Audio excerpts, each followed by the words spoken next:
तर चला बघा, तुम्ही बघू शकता महाराष्ट्र इमारत व इतर बांधकाम कामगार कल्याणकारी मंडळ मुंबई अंतर्गत नोंदीत बांधकाम कामगारांना लागू करण्यात आलेल्या निवृत्तीवेतन योजनेची सविस्तर कार्यपद्धती विहित करण्याबाबत. ठीक आहे, बघा तुम्ही याच्यामध्ये वाचू शकता की जे काही आहे याच्यामध्ये महाराष्ट्र सरकारने जे काही कामगार आहे, ठीक आहे, तुम्ही जर कामगार योजनेचा फॉर्म भरला असेल तर त्या अंतर्गत तुम्हाला नाही का कामगारांना जे काही वेतन आहे, ठीक आहे, ते निवृत्ती वेतन लागू झालेलं आहे. तर तुम्ही बघू शकता जो काही GR आलेला आहे तो महाराष्ट्र शासन उद्योग ऊर्जा कामगार व खनिज कर्म विभाग शासन निर्णय क्रमांक 325 क्रमांक 45 कामगारसाठी, ठीक आहे, दिलेला आहे. बघा पुढे दिलेला आहे, संदर्भ सुद्धा दिलेला आहे, प्रस्तावना सुद्धा दिलेली आहे.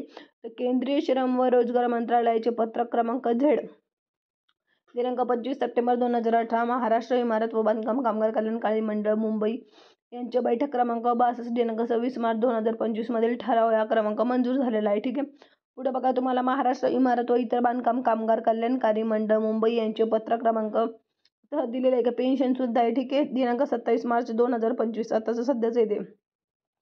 शासन निर्णय उद्योग ऊर्जा कामगार व खनिज कर्म विभाग कामगार महाराष्ट्र इमारत व इतर बांधकाम कामगार कल्याणकारी मंडळ मुंबई यांचे पत्र क्रमांक दिलेले सुद्धा आहे. तर बघा प्रस्तावना काही इमारत व इतर बांधकाम कामगार रोजगार नियमन व सेवा शर्ती अधिनियम 1996 अंतर्गत जी काही कलम आहे 22 ब मध्ये वयाची 60 वर्षे पूर्ण झालेल्या मंडळाकडील नोंदीत बांधकाम कामगारांना निवृत्ती वेतन देण्याची तरतूद आहे. ठीक आहे, आता जे काही 60 वर्ष पूर्ण झालेले जे काही कामगार आहे, ठीक आहे, ज्यांनी कामगार योजनेचा फॉर्म भरलेला आहे, ठीक आहे, तर त्यांना निवृत्ती वेतन चालू होणार आहे. त्यांचं वय आहे 60 वर्ष. याबाबत केंद्र शासनाने निश्चित केलेल्या आदर्श कल्याणकारी योजनांचे मार्गदर्शक तत्त्वांच्या अनुषंगाने संदर्भात दिनांक 28/3/2025 रोजीच्या शासन निर्णय मंडळाकडील नोंदीत बांधकाम कामगारांना त्यांच्या वयाची 60 वर्ष पूर्ण झाल्यावर त्यांना निवृत्ती वेतन लागू करण्यात मान्यता देण्यात आली आहे. बघा ज्यांची 60 वर्ष कंप्लीट झालेली आहे त्यांना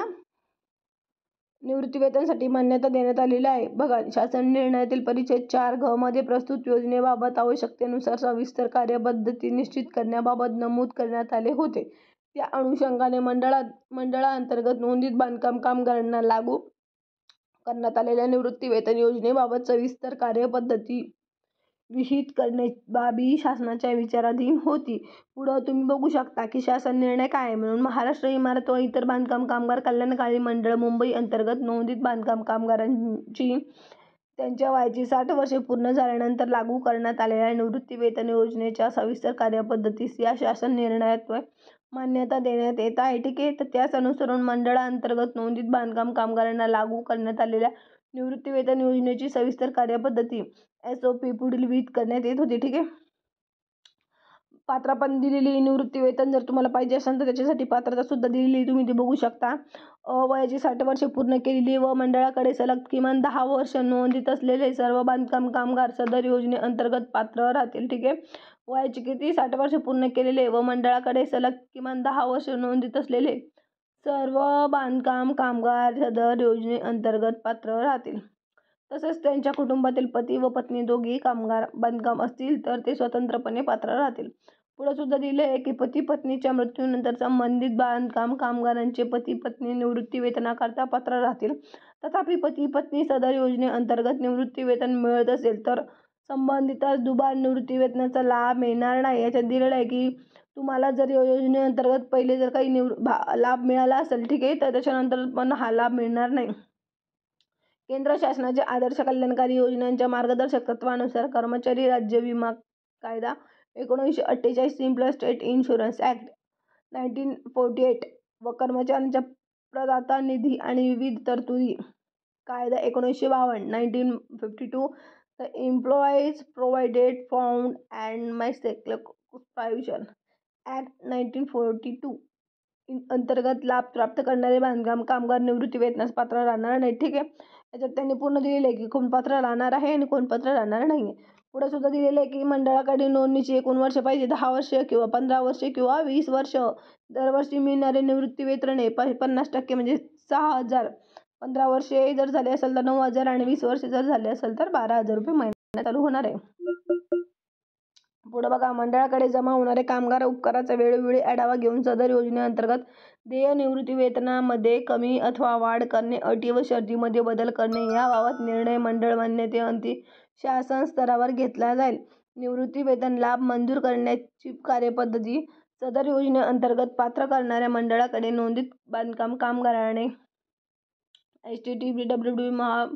या मंडळ अधिकृत संकेतस्थळावर विहित नमुना अर्ज विनामूल्य प्राप्त डाउनलोड करून घ्यावा. दिलेला आहे अर्जाचा नमुना पण सुद्धा दिलेला आहे.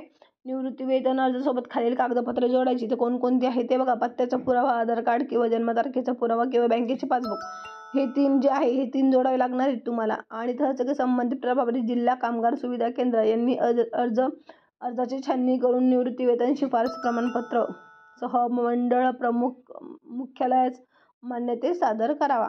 पुढे दिलेलं आहे की तुमच्याकडे निवृत्ती वेतन क्रमांक प्रमाणपत्र देण्यात येईल. ठीक आहे, तुम्ही वाचू शकता. मासिक निवृत्ती वेतन प्रदानाची कार्यवाही सुद्धा आहे.